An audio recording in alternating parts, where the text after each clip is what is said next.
오늘 본문에서는 주연 같은 조연이 등장합니다. 그의 이름은 요나답입니다.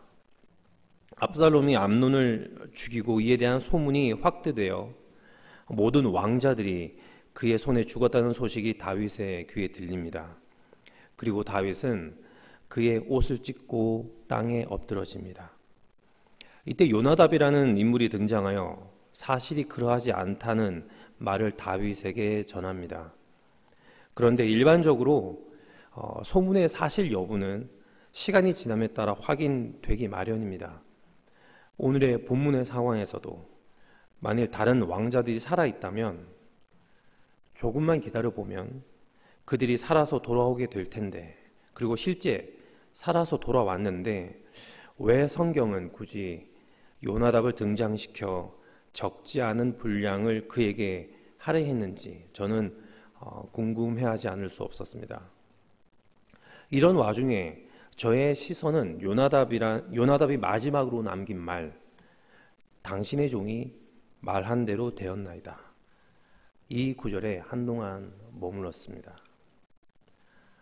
소설 알라딘은 거의 모든 분들이 알고 계신 이야기라 생각합니다. 제가 이렇게 말씀드릴 수 있을 만큼 이 이야기를 그토록 유명하게 만든 이유들 중 주요한 한 가지는 아마 극 중 등장하는 지니라는 램프의 요정 때문이 아닐까 싶습니다. 묻지도 따지지도 않고 내가 말한 대로 그대로 이루어 주는 요정 지니의 존재는 모든 이로 하여금 나도 알라딘처럼 램프의 주인이 되고 싶다는 생각을 자연스럽게 가지게 함과 동시에 주인공으로부터 가지는 대리만족, 그리고 이에 따르는 카타르시스를 느낄 수 있게 해 주었기에 그토록 많은 사람들의 사랑과 관심을 꾸준하게 받아온 것 아닐까 생각합니다. 내가 말한 대로 이루어 주는 지니는 분명 매력적인 존재임에 틀림없습니다. 그를 통해 내가 말한 대로 이 세상이 돌아가기 때문입니다. 우리는 모두 내가 말한 대로 내 눈앞에서 펼쳐지는 현실을 보고 싶어 하는 존재들입니다. 그 순간 내가 매우 중요한 존재라는 사실을 느낄 수 있기 때문일 것입니다. 내가 말한 대로 움직이는 세상을 볼 때 나의 존재감은 강해집니다. 나의 말이 곧 나의 인격이자 나의 존재이기 때문일 것이며, 이는 우리가 하나님의 형상대로 창조된 존재들이기 때문이지 않을까 생각이 듭니다. 창세기에서 하나님은 말씀으로 우주 만물을 창조하시고 당신의 형상에 따라 사람을 만드셨습니다. 그 하나님을 닮게 지어진 아담은 하나님이 하셨던 것과 유사한 일을 임무로 부여받고 에덴 동산에서 그 일들을 행합니다. 하나님이 말씀으로 빛을 만드시고 그 빛을 낮이라 칭하셨던 것처럼 아담은 땅 위에 있는 들짐승들과 하늘의 새들에게 그들의 이름을 지어 부르자 그것이 곧 그들의 이름이 되었습니다. 하나님의 말씀에 권능이 있었던 것처럼 하나님을 닮은 아담의 말에도 능력이 있었습니다. 그 능력은 한 생명체에게 의미를 부여하는 것이었으며 이는 그의 말이 원래의 목적대로 매우 선한 목적으로 사용되었음을 의미하는 것이었을 것입니다. 하나님께서 말씀으로 세상을 창조하시고 보시기에 좋으셨던 것처럼 아담이 그의 말로 피조물들의 이름을 지은 후 하나님께서는 이 또한 좋으셨다고 하셨을 것 같습니다. 하지만 우리 모두가 아는 것처럼 타락한 아담 이래로 우리는 모두 그 능력을 제대로 사용하지 못하고 있습니다. 제한적이나마 우리의 말에는 능력이 여전합니다. 하지만 문제는 그 능력을 왜곡된 채로 사용하고 있다는 현실이라는 것입니다. 하나님께서 애초에 원하셨던, 그리고 생명을 살리고 번성하기 위함이 아닌 반대로 살아있는 것들을 죽이고 병들게 하는데 우리의 말이 사용되고 있음을 우리는 우리의 삶 속에서 부인하기 어려울 것입니다. 앞서 요나답이 등장하는 분량이 적지 않다고 말씀드린 것은 그가 오늘의 본문에서만큼은 주연처럼 대사가 많은 것도 그렇지만 13장 전반부, 즉 지금 일어나고 있는 비극의 출발점에 바로 그가 있었기 때문입니다. 요나답의 말은 사람을 살리는 말이 아닌 사람을 죽이는 말이었으며 그의 말로 인하여 세 사람, 즉 다말과 암논, 그리고 향후 압살롬까지 죽음으로 내몰았습니다.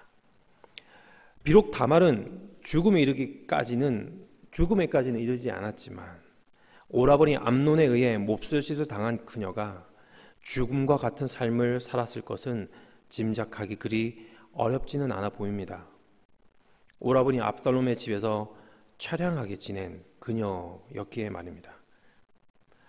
다말을 지옥과 같은 죽음의 삶을 살게 한 사람, 분명 암논임에는 반론의 여지가 없지만 암논을 그리 하도록 만든 것은 다름 아닌 요나답의 말이었음을 우리는 지난 본문에서 분명히 확인할 수 있습니다.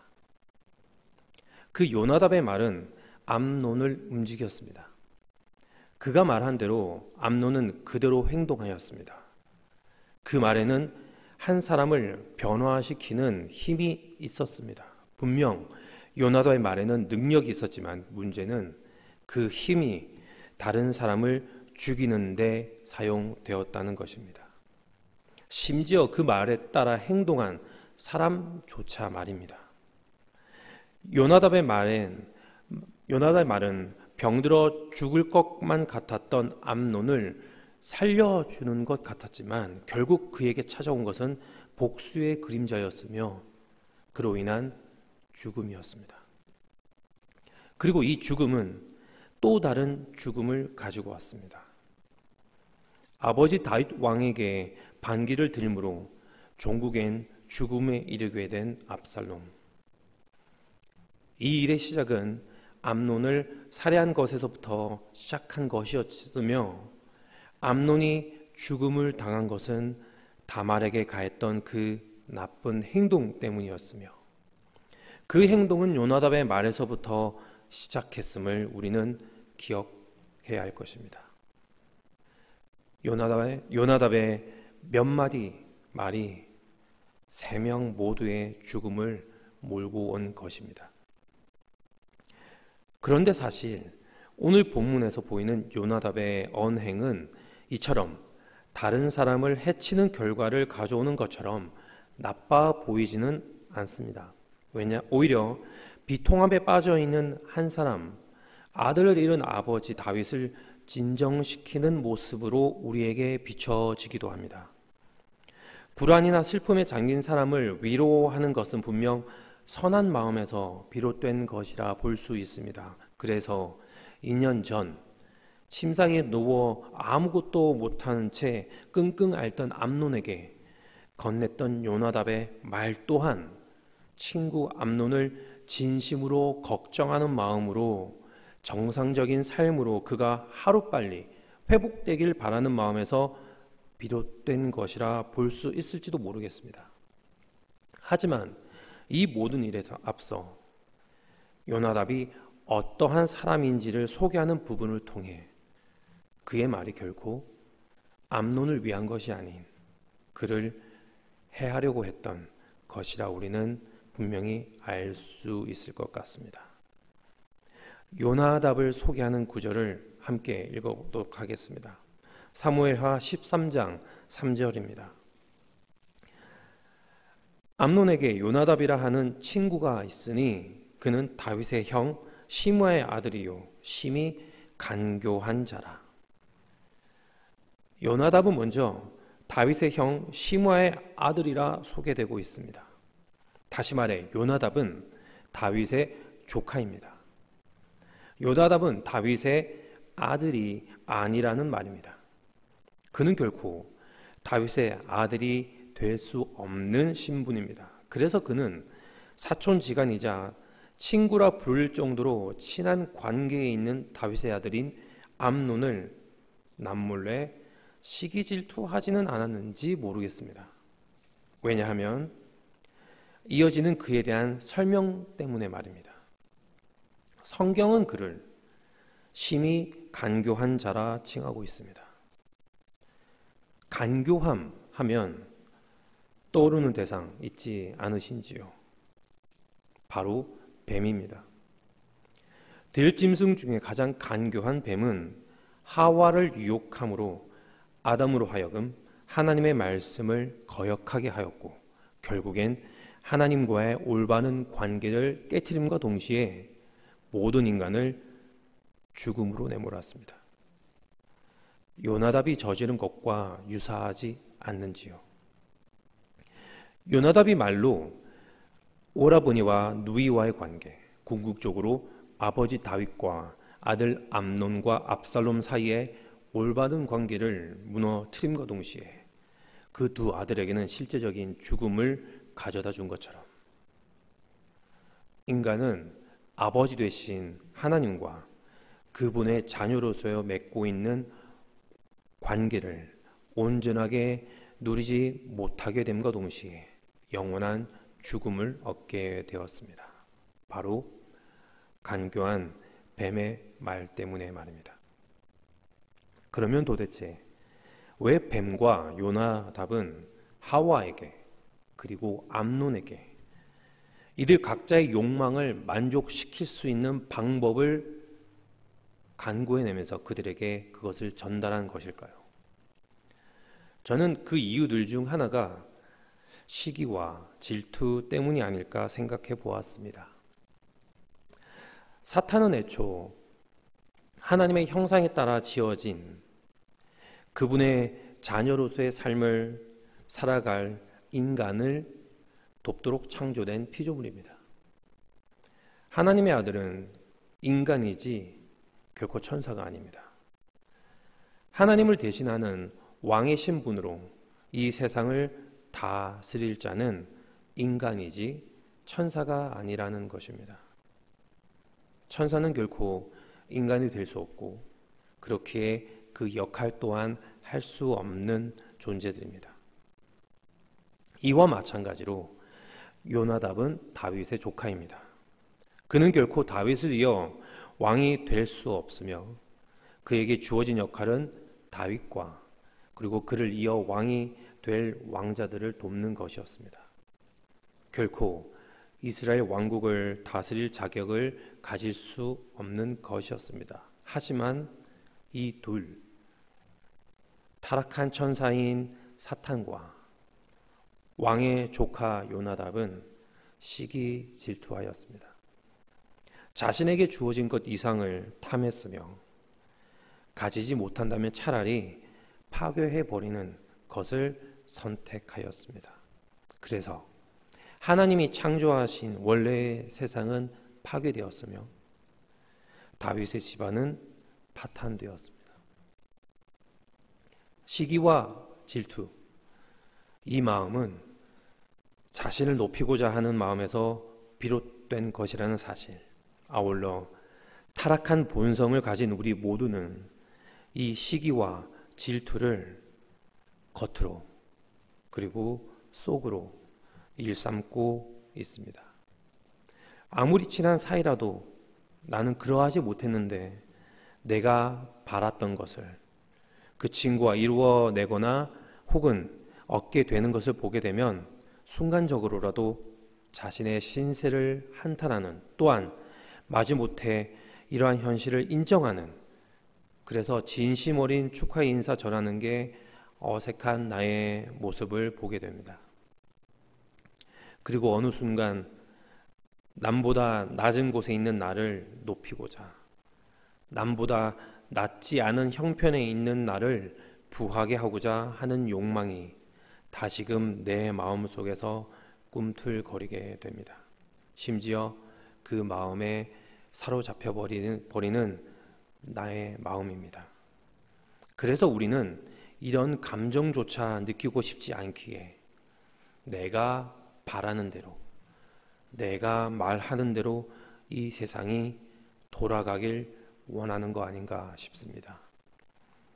그래서 우리는 나만의 램프의 요정, 진리를 원하는 것 아니겠습니까? 그런데 문제는 내가 말한 대로 진리가 이루어낸다 한들 우리가 더 이상 시기와 질투를 하지 않고 모든 것에 만족하며 살아갈 수 있는지에 대한 의문은 지울 수가 없다는 것입니다. 그리고 더 큰 문제는 타락한 우리가 만일 우리의 말대로 모든 것이 움직인다면 우리 주위의 사람들과 세상은 죽음과 같은 경험을 하게 될지도 모른다는 것입니다. 알라딘이 마지막에 램프를 던져버리는 것을 보면 우리는 우리가 말한 대로 모든 것이 이루어지지 않아도 행복할 수 있다는 것을 알 수 있지 않을까 싶습니다. 알라딘이 램프를 소지하고 있었을 땐 그것을 차지하고자 하는 사람들과의 다툼이 끊이질 않았습니다. 행복할 줄 알았는데 실상은 그렇지 않은 것입니다. 그런 알라딘은 참된 사랑을 만난 후 진이를 자유롭게 해줍니다. 더 이상 자신이 어떠한 모습이든 어떠한 형편에 있든 상관없이 자신을 사랑해주는 사람을 만났기 때문에 그는 자신이 말한 대로 모든 것을 이룰 필요가 없어졌습니다. 그냥 있는 그대로 그는 그 사랑 안에서 만족합니다. 그랬더니 그를 둘러싸고 있던 문제들은 모두 사라져 버렸습니다. 여기에 있는 우리 모두는 그 인간의 사랑과는 비교가 되지 않을 만큼의 위대한 사랑을 경험했습니다. 자신의 생명을 내어놓은 죽음을 마다하지 않은 사랑으로 인해 우리에게 새 생명이 주어졌고 하나님의 자녀로서 다시금 하나님과 올바른 관계로 나아갈 수 있는 신분을 회복하였습니다. 사탄과 요나답이 그토록 시기 질투하던 왕의 자녀된 신분 말입니다. 그런 우리가 우리 자신이 어떠한 존재인지를 분명하게 알고 있다면 더 이상 무엇을 바랄 수 있겠습니까? 더 이상 자신의 신분이나 형편 또는 조건의 변화에 필요성을 느끼지 않을 것입니다. 왜냐하면 하나님의 그 사랑 안에서 유일한 구원을 얻었으며 영원한 삶을 바라보며 그 안에서 참된 만족을 누리게 되기 때문입니다. 그래서 그러한 우리는 더 이상 시기 질투하지 않습니다.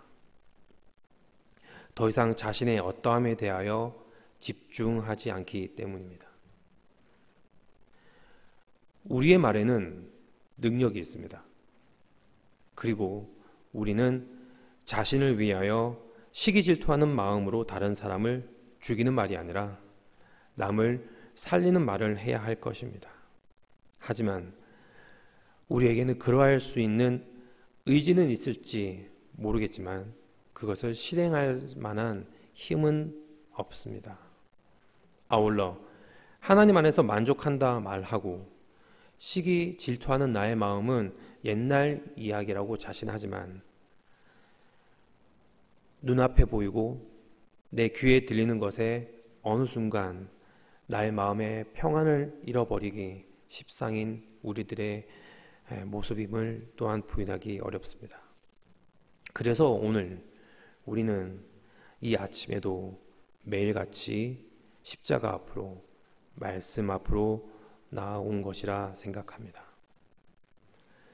요한복음 15장 7절 말씀입니다. 너희가 내 안에 거하고 내 말이 너희 안에 거하면 무엇이든지 원하는 대로 구하라 그리하면 이루리라. 램프의 요정 진이가 없어도 우리는 우리가 원하는 대로 이루어지는 세상을 볼 수 있습니다. 그런데 그 세상은 나를 위한 세상이 아니라 남을 위한 세상입니다. 내가 살고 남을 죽이는 세상이 아닌 대신에 내가 죽고 남을 살리는 세상입니다. 시기와 질투 그리고 내가 말한 대로 세상이 돌아갔음 하는 것은 모두 우리의 왜곡된 자아 때문입니다. 그래서 오늘도 하나님 안에서 살아가고자 하는 우리 모두는 내가 말한 대로가 아닌 하나님께서 말씀하신 대로 살아가야 할 것입니다. 그것은 나를 우선 생각하는 것이 아닌 남을 먼저 생각하는 삶이 될 것이며, 그러한 생각은 분명 하나도 땅에 떨어지지 않고 이루어질 것입니다. 그 하나님의 말씀이 바로 사랑을 말하고 있기 때문입니다. 사랑은 시기, 질투하지 않는다고 성경은 분명하게 전하고 있습니다. 그 사랑 안에서 나의 감정, 기분, 형편, 상황에 매몰되어 있기보다는 주위 사람들을 돌아보며 그들의 삶에 회복과 기쁨 그리고 평안을 전하게 되는, 그래서 오늘 하루를 하나님의 말씀 안에서 내가 말하는 대로 이루어지는 삶을 살아가는 우리 모두가 되길 예수님의 이름으로 축원합니다. 기도하겠습니다. 하늘에 계신 아버지 하나님, 하나님의 뜻을 쫓고 내가 아닌 남을 위한 삶을 살기를 바라지만 여전히 나 자신을 우선시하며 살아가는 저의 모습임을 고백합니다. 내가 말한 대로 모든 것이 이루어졌으면 좋겠고 남의 것을 탐하고 남을 시기하는 저의 모습이지만 이 아침 저의 마음을 아버지 앞에 드립니다. 하나님을 더욱 뚜렷이 보게 하여 주시고 그 하나님과의 만남에서 참된 기쁨과 만족을 누리게 하여 주시고 그것으로 인해 오늘 하루를 내가 아닌 남을 돌아보는 삶을 살게 하여 주시옵소서. 우리에게 긍휼을 베풀어 주시길 원하옵고 이 모든 건 예수님의 이름으로 기도드립니다. 아멘.